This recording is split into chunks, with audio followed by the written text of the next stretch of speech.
nahugasan tayo. Dahil yung kasalanan natin na tumuloy sa ating katawan, hinuhugasan ng Panginoon yan. And then the resurrection means a new life. Amen? Amen. Kaya nga, ito po yung dapat na makita sa atin. Upon receiving Christ Jesus, that is a resurrected life. Amen. Meaning that is a new life. Kaya nga, yung new year must be a new for every one of us. Amen. Kailangan may pagbabago po tayo. Every New Year's come. When we have Jesus in our life, when we have the words of God, kailangan laging may pagbabago na gaganap sa buhay po natin. Amen. At laging nahuhugasan yung kasalanan natin. Amen. Sabihin mo sa katabi mo, ngayong oras na ito, Ngayong oras na ito, sa pakikinig mo ng salita ng Diyos, sa pakikinig mo ng salita ng Diyos, huhugasan ang kasalanan mo. hugasan ang kasalanan mo. Naniniwala ka ba dyan?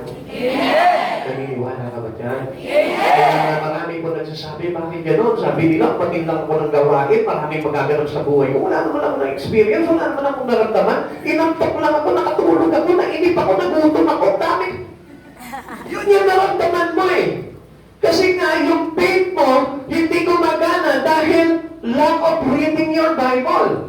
Pero kapag nakapakinig ka ng mga salita ng Diyos na nagsasabi sa iyo that you will cleanse by the words and water, doon mo maiintindihan na akala mo wala nangyari sa iyo, pero ang dami pala nangyari sa buhay mo. Amen. Yung kasalanan mo kaninang umaga pa lang, minutes na tinugasan na dahil sa pakikinig mo ng salita ng Diyos. Amen. Yung napakalaking pagkakasala mo from the past, hinuhugasan ng Lord.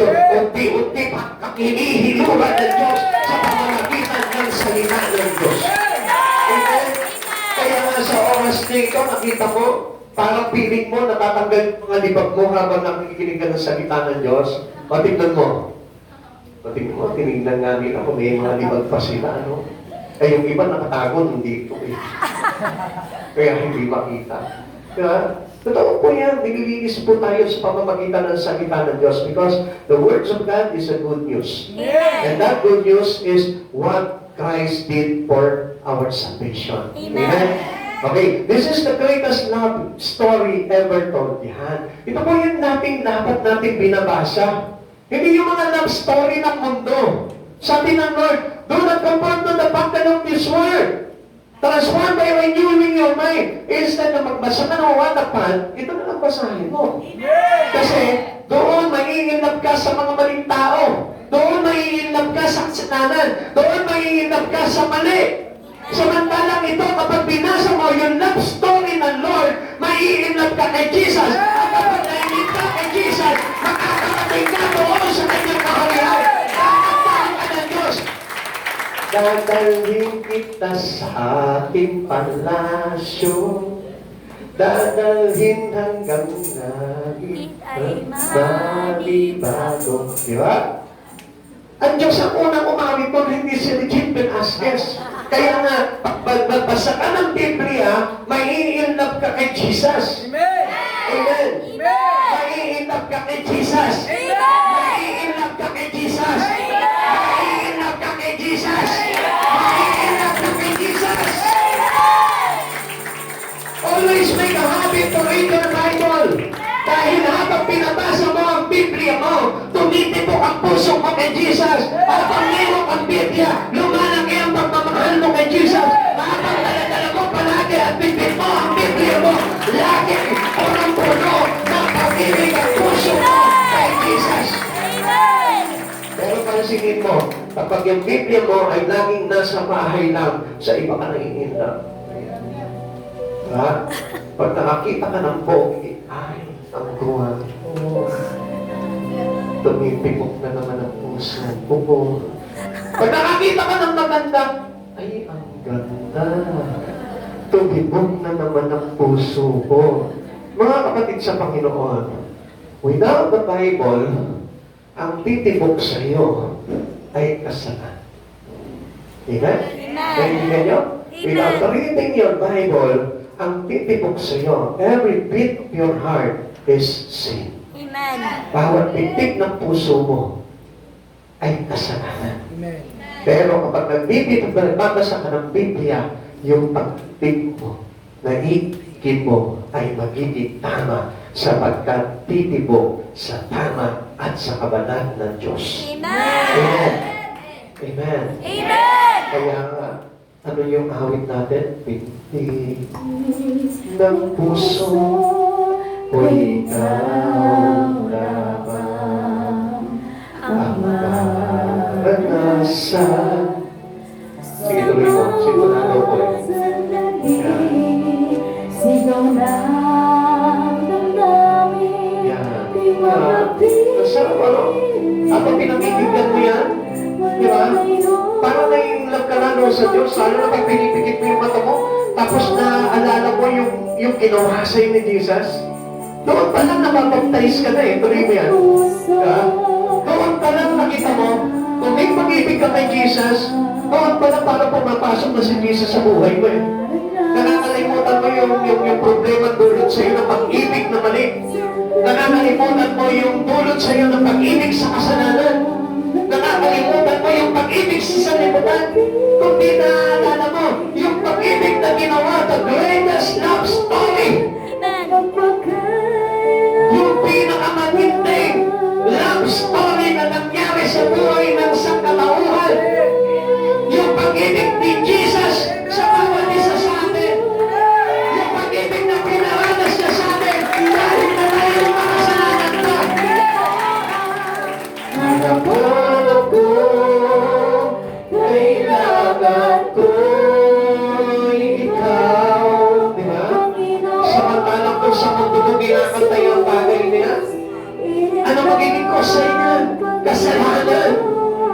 Amen? Samantalang ang Lord, kaya niya binabaling sa Kanya yung pag-ibig mo kasi gusto niya hindi ka magkasala. Amen.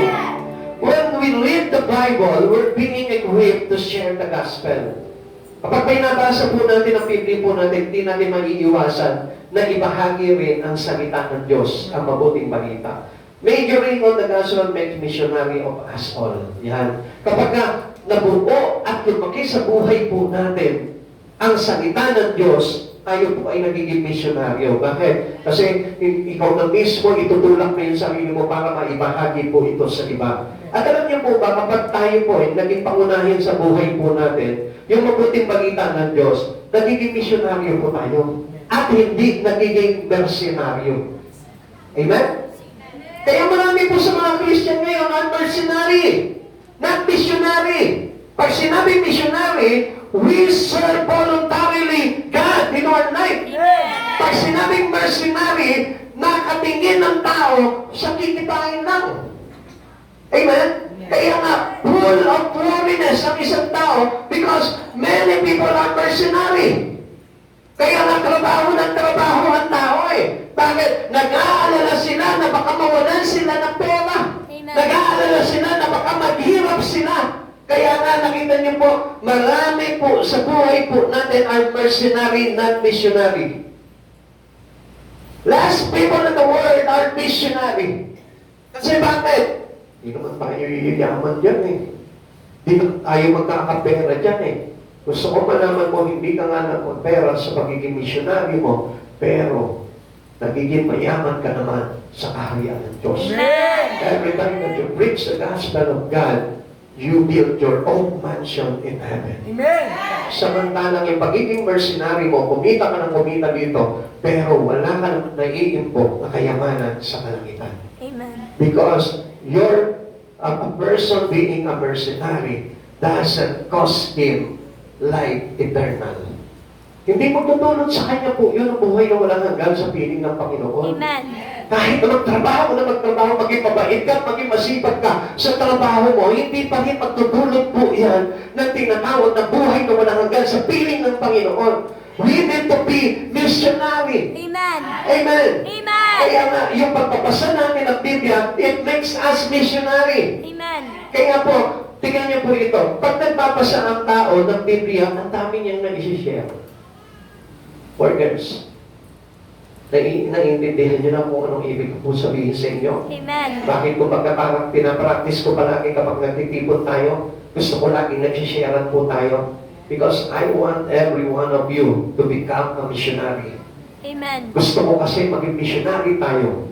We brought the words, the gospel of God into others, to many. Amen. Yun ang kailangan natin. Kailangan mabilang tayo sa mga missionary para nang sa gano'n pagdating ng araw, ma-recognize tayo ng Lord doon sa kanyang kalangitan. Amen. What else? Start the day thankful. Lagi nating umpisahan ang araw natin ng may pasasalamat. Huwag ka magre-reklamo. Amen. Huwag ka lagi magko-complain. Amen. Huwag ka palagi, wine ng wine up. Ang kailangan po natin, yung tayo po'y laging nagpapasalamat. Amen. Do not complain. Amen. Pag-agising mo pa lang sa umaga, huwag ka na magko-complain. Pasalamatan mo kung ano yung kinapulatan mo sa umagang yan. Amen. Amen. Magkaroon ka ng kagalangan sa puso. Stop threatening and start trusting. Alam nyo, kaysa manginig ka sa takot, nagkakaisip ng mga problema mo, bakit hindi ka nalang magtiwala sa Panginoon? If Amen. you truly have God in your life, to develop your new habit, a holy habit to God, kailangan start the day for us to be thankful. Amen. Yung tayo po'y laging nagpapasalamat sa Panginoon. Philippians chapter 4, verse 6 to 7, huwag kayong mabalisa tungkol sa anumang bagay. Sa halip hingin ninyo sa Diyos ang lahat ng inyong kailangan sa pamamagitan ng panalangin may pasasalamat. Pag may problema ka, manalangin ka na may pasasalamat. Amen. Pag mayroong ka nararamdaman sa katawan mo, manalangin ka na may pasasalamat. Kung mayroong kang naguluhan sa buhay mo, manalangin ka na may pasasalamat. The answer to every problem is prayer with thanksgiving. Amen. Amen. Amen. Supposed to be, mahirap po talaga magpasalamat sa Panginoon kapag mayroong ka problema. Pero alam niyo po ba, mas recognizable ng Lord na kapag ikaw ay nananalangin, nagpapasalamat sa Panginoon kapag nandun ka sa kalagitnaan ng problema ng buhay mo. Amen. Amen. Amen. Yun yung pinakamasarap na panalangin na sasabitin mo sa Panginoon. Expect God to come through for you. Pag nanalangin ka, lagi mo dapat isipin darating ang Diyos sa buhay mo. Amen. Huwag mo kontra yan. Do not contradict your prayer with thankfulness to God.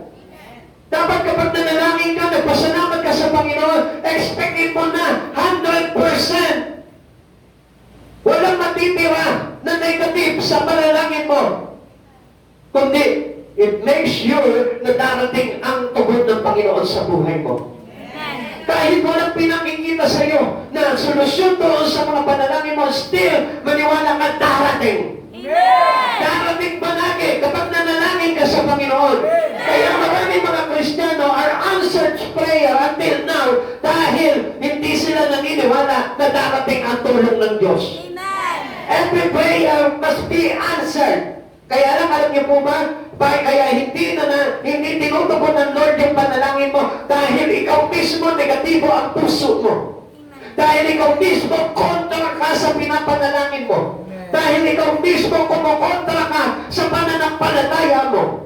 Hapitin ka. Amen. Basta na umpisa mo sa pasasalamat ang iyong umaga, make sure na magiging positibo na lahat ng bagay na magaganap sa buhay. Amen. Amen. Amen. Like for example, ngayong oras na ito, marami sa atin parang hindi nagpapasalamat nakarating dito. Tanungin mo nga yung katabi mo, nagpapasalamat ka ba dahil nandito ka ngayon? Nagpapasalamat ka ba dahil nandito ka ngayon? Amen? Amen. Siguro yung iba sinasabi nila, dami-dami kong bisita, hindi pa tapusin ng pasto. Yung trips niya. Dami-dami ko pang gagawin, magluluto pa ako sa bahay. Mamamalengke pa ako. New Year na mamaya, tagal mag-preach nito, pastor na ito. Amen? Start the day with prayer, with thankfulness. Lagi mong ipagpasalamat, Lord, ang habang mag-preach nito, pastor na ito. Salamat, Lord, kahit na inip na ako, nandito pa rin ako, Lord. Nakikinig pa rin ang salita ng Diyos. Amen. Tanongin mo yung tabi mo, nagpapasalamat ka ba? Nagpapasalamat ka ba? Yung kahit na mabigyan ka ng konti, ipagpasalamat mo na sa Lord yun. Amen. Amen? Diba? Hindi yan, bakit? Ito lang. Nagreklamo ka pa, buti nga binigyan ka. Amen? Kaya sa susunod, hindi ka na makakatanggap dahil bakit? Na-upset siya sa iyo eh. Instead na ma-appreciate mo yung biyaya ng Lord. Wow, ganda naman dito! Ganda dito! Isang clip. Isang hairpin. Pero nakita ng Lord na pinagpasalamat mo yun. Alam nyo, sa susunod na taon, hindi na hairpin ang iririgalo sa inyo ng Lord. Parlor na. Diba? Bibigyan ka na ng sarili ng parlor dahil marunong ka mag-appreciate sa maliit na bagay, kaya pinalalaki ng Lord niya. Amen? Pero pag nakita ng Lord na, ano ba naman ito? Ito lang binigay sa akin. O, di ba hindi na ako binigyan eh? Sa susunod, makikita mo hindi ka nabibigyan talaga ng Lord. Bakit?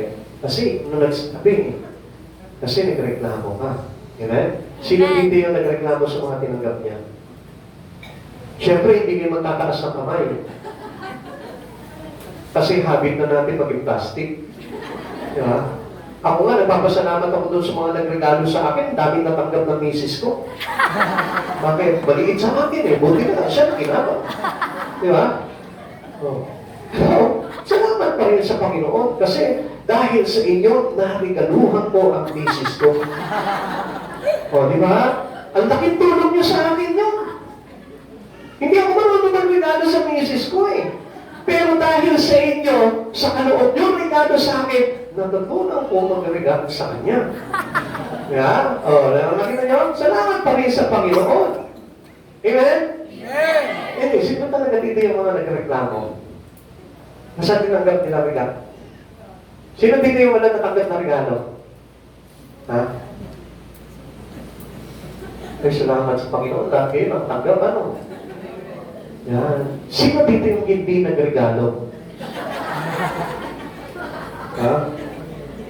Siyempre, mas lalo kayong hindi magtataas niyan. Isa lang ang sasabihin ko sa inyo, mahiya naman kayo. Hindi, joke lang yun. Pero, totoo po yan. Sabi ko nga po sa inyo, whatever we sow, a man will reap. Amen. Amen? Magtanim ka ng magandang bagay, tatanim mo.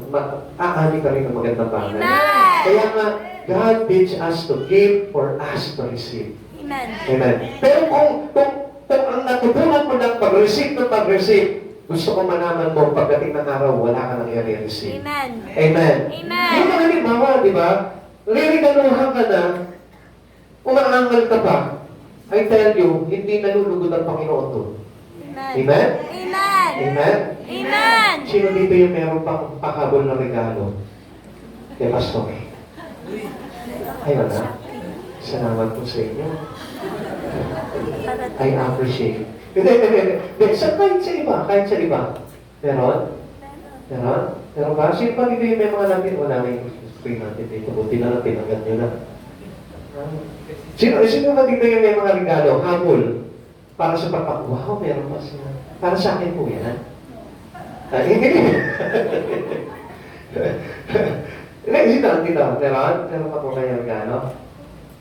Alam nyo, pag inugali po natin na magbigay, lagi ka tatanggap. Kailangan po niya. Ang nagbibigay ay tumatanggap. Amen. Ulitin mo sa katabi mo, ang nagbibigay. Ang nagbibigay. Tumatanggap. Tumatanggap. Lalo na Kay Pastor. Pastor. Ay, sama ka nagbigay kayo. Di ba? It is better to give than to receive. Amen? Amen? O, yan na, may ginakabot na. Sige, dalhin mo na dito yan. Kanina. Sige mo, dalhin mo. Ano ba? Jessica. Kay Jessica. Para sa iyo pa rin, pinagawa mo pa ako sa aking kapatid. Ay, tatapin mo na. Gusto ko sa iyo pa iaabot. Kung sa akin lang yan, sinugabak ko rin. Ang hina naman itong anak ko to, parang hindi sa akin ng mana.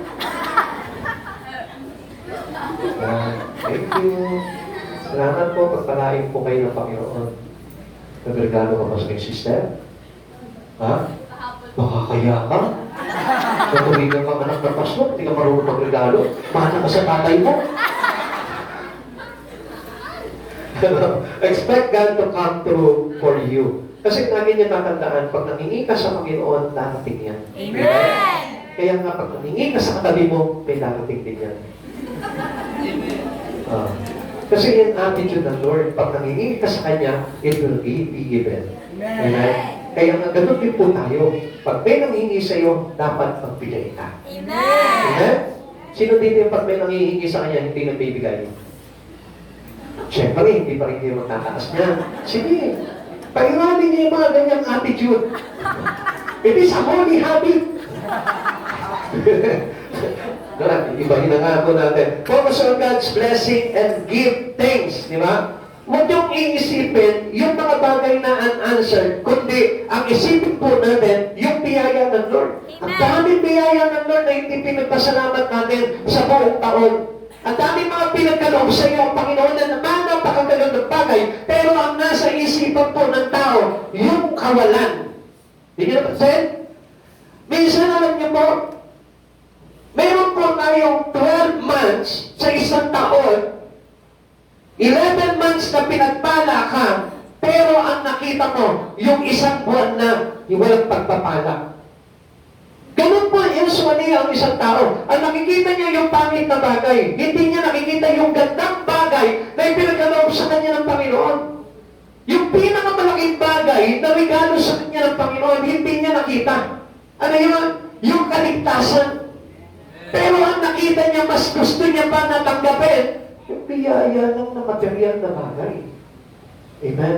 Amen. Kaya nga alam nyo, minsan kaya dinidelay ng Lord yung ating mga kahilingan because God will teach you how to have faith in Him. Amen. Amen? Yung tinuturuan tayo na matuto tayo na manampalataya sa Panginoon sa mga bagay na wala kang nakikita. Hindi lang yung mananampalataya ka, yay, I receive money, yay, I receive things. Hindi lang tayo doon na nagpapasalamat at nagpupuri sa Panginoon, kundi nagpapasalamat tayo sa Panginoon even though wala kang natanggap. Amen. Amen. Kaya ka no more complain, just pray with thanksgiving to God. Lagi ka magpasalamat palagi sa Panginoon. Give thanks for things you've been taking for granted. Give thanks that God loves you, that Christ died for you. Higit pa po ba yan sa babaon na tatanggapin mo? Higit pa po ba yan sa damit na tatanggapin mo? Sa sapatos na tatanggapin mo? Sa pagkain na tatanggapin mo? O kung saan man regalo na tatanggapin mo? Mahalaga pa po ba itong ipinagkaloob na pag-ibig ng Diyos sa buhay mo at yung kanyang kamatayan na handog para iligtas ka sa kamatayan sa kasalanan? Alam niyo, the only thing we can do is serve Him. Just to brought Jesus our thanksgiving para mabigyan po natin ang Diyos ng pasasalamat sa buhay natin. Romans chapter 5 verse 8, but God demonstrated His own love for us in this, while we were still sinners, Christ died for us. Doon tayo makasalanan pa, ipinagdamanan sa atin ng Panginoon yung kanyang pagmamahal. Kaya nga kahit wala ka, huwag ka malulungkot. Sabihin mo sa kanila, huwag ka malungkot kung wala kang tinanggap na gift. Huwag kang malungkot kung wala kang tinanggap Huwag ka na malulungkot kung wala kang trabaho. Huwag kang Huwag ka malulungkot dito, wala kang pera. Huwag ka malulungkot kahit na mahirap ka. Huwag ka malulungkot kahit wala kang bagong damit. Huwag ka malulungkot kahit na walang pagkain sa harapan mo. Ang ikalungkot mo, yung hindi naganap sa buhay mo, yung pag-ibig ng Jesucristo na lumubos sa iyo sa mga kasalanan. Doon lang sapat na po tayo doon. Kahit na wala kang pera, nawalan ka ng lahat ng bagay sa buhay mo, magpasalamat ka pa rin sa Panginoon dahil walang dahilan para magalit ka sa Diyos. Kung tutuusin lang, dapat ang Diyos ang laging galit sa iyo eh. Pero hindi mo napansin, ang Diyos hindi nagalit galit sa iyo. Kahit pasaway tayo sa Panginoon, hindi nagagalit ang Lord sa atin. Bakit? He still expresses His love for us. Pinapadaman niya pa rin. Kahit lagi kang absent sa pagcha-church, ang Diyos na ito, lagi pa rin pong pinapakita sa iyo yung pagmamahal niya. Amen. Kaya nga, magpasalamat tayo palagi sa Panginoon. At ikatlo, para na-develop po yung aming holy habit, is to spend the day focusing on positive things. Doon sa mga bagay na positibo lamang, doon natin ituon yung sarili po natin. Paano po ba mangyayari ito? In Hebrews chapter 4 verse 8, bilang pagtatapos mga kapatid, lagi ninyong isa-isip ang mga bagay na karapat-dapat, ang kapuri-puri, mga bagay na totoo, marangal, matuwid, malinis, kaibig-ibig at kagalang-galang. Alam niyo po, minsan, kaya mabigat yung biyaya ng Lord sa atin because our mind, our thought is polluted. Amen? Kasi kapag ito po, na-pollute po ito, kumbaga parang puro toxic, yung laman ng ating isipan, hindi po pa talaga papasok at hindi tayo makaka-attract ng biyaya at pagpapala na galing sa Panginoon. Kaya mahirap ang buhay. Bakit? Kasi pollute ito ng negatibo. Amen? Kaya sabihin mo sa katabi mo, huwag ka mag-iisip na masama. Huwag kang mag-iisip ng masama. Hindi ka magkakapera. Hindi ka Yes, ito magkakapera. po yan. Hindi ka bibiyayaan ng Panginoon kapag ito puno-puno ng kasamaan yung isipan mo. Kasi dito sa isip at nananahan sa puso yung marumi at masama na nagdudulot ng kasalanan sa tao. Lagi nating tandaan, ang masamang kaisipan ay nagdudulot ng kasalanan. Ulitin ko sa inyo, ang masamang kaisipan ay nagdudulot ng kasalanan at ang kasalanan ay nagdudulot ng sapa sa buhay. Amen? Kung bakit may kahirapan? Because of sin. Kung bakit may karamdaman? Because of sin. Kung bakit may katuluhan sa buhay? Because of sin. Kaya mayroong mga kawalan because of sin. Kaya nga, kapag ito napulit po itong ating isipan, narumihan yung isipan natin, anong gagawin mo? Anong papracticein mo? It is not a holy habit, but a simple habit. Kaya ang isang tao na bumuhay sa kasalanan, kaya nga hindi niya napapansin, ano po ang mga pinopromote ng tao po ngayon? Yung masama, hindi yung mabuti. Pansinin po natin po yun. Even in our product today, hindi niyo po ba napapansin? Yung mga produkto po natin, yung may mga nakapaloob po na masama, na kasalanan. Amen. Kaya nga kung mapapansin po natin, tingnan niyo po yung mga alak. Pag pinopromote nila, sino yung nagpo-promote po nun? Ha? Pakiunas po. Yung mga babae na nakatupis, mga nagseseksihan. Ano ibig sabihin? Na kapag ikaw ay gumag doon, maghahanap ka ng kasalanan. Amen. Sorry to tell you. Pero alam nyo, sa totoo lamang po, yung mga bagay po na yan ay dapat po natin iwaksi sa buhay po natin at hindi dapat nilalaman ang isipan po natin. Kaya lang dapat na maging laman ng ating isip, yung mga bagay na karapat dapat kapuri-puri, mga bagay na totoo, marangal, matuwid, malinis, kaibig-ibig at kagalang-galang. Huwag po tayo maging negatibo. Amen. Kaya alam niyo po ba, pag polluted yung isipan po natin, nagiging magagalitin ng tao. Amen. Amen. Amen. Bakit? Because it makes you sin. It produces sin. Yung anger, yung hatred produces sin. Amen. Amen? Amen. Kapag laging masama ang kalooban mo, hindi niyo po ba alam? Nagtutulog po iyan ng kasalanan. Amen. Kasi di ba kapag galit ka, pag nakita mo yung gagalit mo, ano may iisip mo? Ang ganda naman ito. How sweet, how lovely. Yung ba yung mapapasin mo? Hindi. Ano mapapasin mo sa kanya? Pangit mo. Ha? O di pa ganyan yung itsura mo. Hindi ka makmukha ni Pokwa. Di ba? Ganun yung mga nakikita po natin. Puro sumbat, puro mga negatibo. Amen. Kaya nga po, yung napupunyot yung isipan po natin, nagkakaroon ng kasalanan at yung kasalanan na yun yung kung bakit nahihirapan tayo sa buhay na ito. Amen. Now, what we need is to focus on things that are true, honest, and just. Yan. Sa mga bagay na totoo, marangal at matuwid. Amen. Ulitin po sa inyo, sa mga bagay na totoo, marangal at matuwid. At yun po ay nakapaloob sa Biblia. Amen. Salita ng Diyos. And what else? Focus on things that are pure and lovely. Doon sa mga bagay na malinis at kaibig-ibig. Amen. Amen. Doon sa kami. Diba? Kahit na nakikita mo na mukhang dugyot yung inyong kapatid, kaya sabihin mo pa rin sa kanya yung mga malilinis na bagay at yung mga kaibig-ibig na bagay. Diba?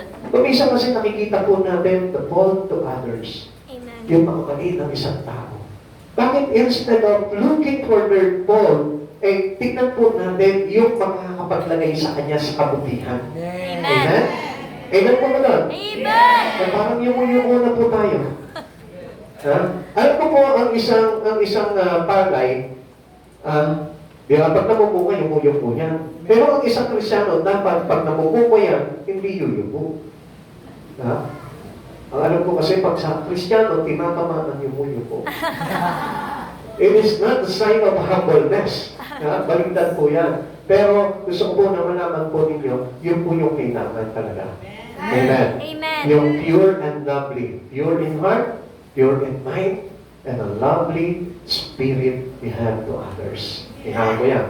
Tatlo, focus on things that are virtuous and praiseworthy. Ano ibig sabihin ito? Yung mga bagay na karapat dapat at kapuri-puri. Amen. Mga kapatid sa Panginoon, we can give these things or praiseworthy if we serve God. Kung tayo naglilingkod sa Panginoon, hindi natin maibibigay itong mga bagay na ito, hindi tayo magiging mabuti karapat-dapat sa Panginoon. Kung tayo hindi naglilingkod sa Panginoon, Amen. kung tayo hindi naglalagak ng buhay sa Panginoon. Kaya while doing our things, our part, our job in Christ Jesus, doon lamang po tayo makapagbibigay sa Kanya ng tinatawag na praiseworthy. Amen. Amen. Amen. And last, ika-apat, focus on positive traits in others and you will become a positive person. Yung kahit sa iba, yung maging mabuti tayo. Kaya nga, alam niyo po, pag naglilingkod ka sa Panginoon, dapat hindi na magaspak. Amen. Kailangan makinis na yung ating pag-uugali. Hindi ba yung kapag galit ka, talagang galit ka, yung pinapakita mo yung galit mo, dapat you need to practice your patience. Amen. Amen. Amen. Hindi po yung para ba halimbawa, katulad pa rin ng dati, pag nagkita ko sa iyo, ayoko sa iyo, wala akong pakialam sa iyo, hindi na po tayo gano'n. Dahil pagdating sa Panginoon, kailangan maging positive person po tayo. Amen. If you are with Christ Jesus, we must be a positive person pagdating sa Panginoon. Kaya hindi na magbago yung pag-uugali ng isang tao dahil kahit kailan hindi siya naging positibo sa kanyang kapwa at higit sa lahat sa kanyang sarili. Mga kapatid sa Panginoon, this is how we develop our holy habit into God. Practicein po natin po itong bagay na yun. At makikita nyo, this coming 2024, magiging maayos na po yung Amen. ating buhay. At magkakaroon po tayo ng tumpak na pag-uugali na nararapat na ukol sa ating Panginoon Kristo. Tayo po natin magsitayo sa presence ng Lord. Salamat sa Panginoon sapagkat muli nakasama-sama namin sa buong taon ng Panginoon na ito na hindi po tayo pinabayaan. Sa totoo lang, walang pinabayaan ng Lord sa buhay po ng bawat isa sa atin. Walang isa man sa atin ang narito ngayon ay pinabayaan at iniwan ng Panginoon. Dahil kung pinabayaan ka ng Panginoon, marahil wala ka sa Kanya. Kung pinabayaan ka ng Panginoon, this is sana wala ka na ngayon. Pero dahil nabubuhay ka, malakas ka, nakakakilala ka at nakakapakinig ka ng salita ng Diyos, still, nandiyan pa rin yung pagkalinga sa iyo at pagmamahal sa iyo ng Panginoon. Dahil patuloy po ang Diyos na ito ay gumagalaw sa buhay mo para tayo po ay magkaroon ng isang panong pagkatao sa harapan na nararapat sa ating Panginoong Jesucristo. Sa oras po na ito, pasalamatan po natin ang ating Panginoon sa buhay po natin. Pasalamatan po natin siya ng puso. At sa lahat ng bagay na meron ka, ipagpasalamat po sa kanya. Huwag mong tingnan yung mga panig na nangyari sa iyo from the past. At tingnan mo yung magandang bagay. Start your year with a goodness and a positive things. Umpisahan mo yung taon mo sa mabubuting bagay, sa magandang bagay. Hindi sa mga pangit na bagay na nagkaroon sa iyo sa mga nagdaang taon. Kasi yung mga buhay mo sa salita ng Diyos. Hindi ang words. Kung meron ka salita ng Diyos sa puso mo, hindi mo na aalalahanin yung mga bagay na naganap sa iyo from the past because it will teach you to be a great person to God. Hallelujah, Lord Jesus. Lord, let's worship the Lord with that. Let's give him a praise. Yung mga magpapagsapat ng buhay na nakalahan kay Jesucristo. This is how we know you are every one of us because we're not passing over here. Not coming to us.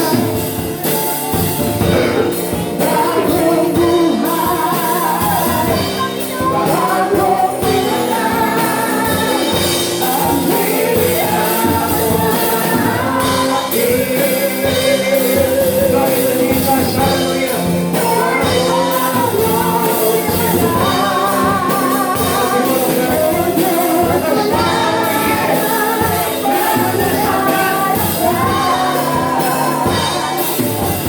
Ipakita mo sa Panginoon na nakakakita sa Kanya. Kaya mo sa Kanya. Ay, ang may isang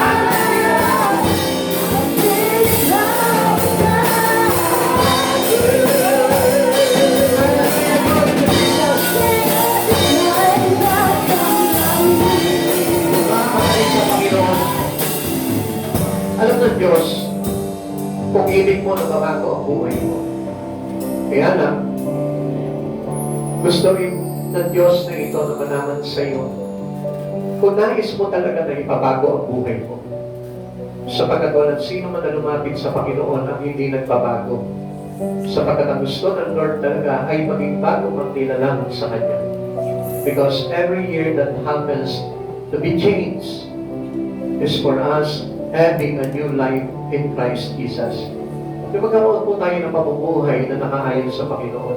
At sa oras na ito, papasalamat tayo sa Panginoon sapagkat alam natin na Diyos na ito'y gumagalaw sa buhay po natin. While you are here today, yan po ay isang indikasyon na gusto ng Diyos na ito na gumalaw sa buhay mo. Kaya huwag ka magtaka kung bakit nandito ko ngayon. Huwag ka magtaka kung bakit na-encounter mo itong church na ito. Dahil gusto ng Diyos talaga na maayos sa buhay mo. Mga kapatid sa Panginoon, once again, gusto ko po na malaman po ninyo, ang Diyos ay nag-aanyaya po sa atin tuwing araw ng Wednesday. Maniwala po kayo, ang Diyos ang nag-aanyaya po sa atin. Bakit hindi mo subukan para malaman mo kung anong bagay ang gustong nais ng Panginoon na gawin sa buhay mo? Alam mo mga kapatid sa Panginoon, pahalagahan mo ang Diyos sa buhay mo, makikita mo kung gaano kasarap magpahalaga ang Diyos sa mga ito sa buhay mo. Kapatid, sabi nga po, what is so is what we reap. Hindi natin madadaya ang Panginoon sa buhay po natin. Ang Diyos ang papahalaga sa atin, subalit gusto rin ng Diyos na ito na makita na nagpapahalaga ka rin sa Kanya. Huwag maglimitahan yung iyong paglapit sa Panginoon. Hindi mababago ang buhay ng isang tao kung nilimitahan mo ang paglapit mo sa Kanya.